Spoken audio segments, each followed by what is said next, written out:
Sekitar 90% dari semua gempa bumi terjadi di dalam wilayah cincin api.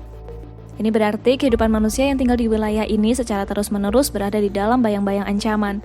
Negara-negara yang berada di wilayah cincin api, termasuk Indonesia, Filipina, Malaysia, Jepang, Australia, dan Selandia Baru, Papua Nugini, dan negara-negara kepulauan lainnya seperti Kepulauan Solomon dan Fiji.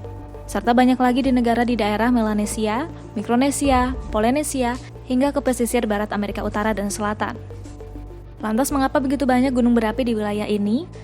Lempeng tektonik bergerak tanpa henti di atas lapisan batuan yang sebagian padat dan sebagian cair. Ini disebut mantel bumi. Ketika lempeng bertabrakan atau bergerak terpisah, misalnya bumi pun akan secara harfiah ikut bergerak. Banyak gunung berapi di daerah cincin api terbentuk melalui proses subduksi. Sebagian besar zona subduksi di planet bumi berada di wilayah cincin api. Lantas apa itu subduksi? Subduksi terjadi ketika lempeng tektonik bergeser dan satu lempeng terdorong ke bawah lempeng lainnya. Pergerakan yang terjadi di dasar laut ini menghasilkan transmutasi mineral yang mengarah pada peleburan dan pemadatan magma yang kemudian akan membentuk gunung berapi. Tercatat gempa bumi terparah di wilayah cincin api dan juga di dunia terjadi di Chile pada 22 Mei 1960. Gempa ini berkekuatan 9,5 skala Richter dan menurut daftar survei geologi Amerika Serikat disebut sebagai gempa bumi terbesar di dunia sejak tahun 1900. Lantas, bisakah gempa diprediksi?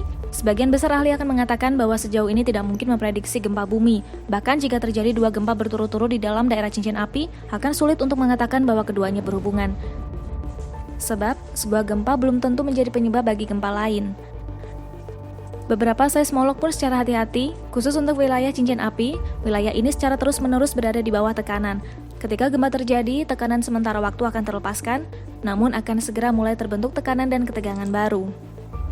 Sehingga yang bisa dilakukan bagi orang-orang yang tinggal di sekitar cincin api adalah menyadari bahaya, mungkin bisa hidup lebih jauh ke pedalaman, membangun perumahan yang lebih aman dan tahan gempa. Negara-negara juga bisa meningkatkan sistem peringatan dini di darat dan laut guna membantu meminimalkan risiko.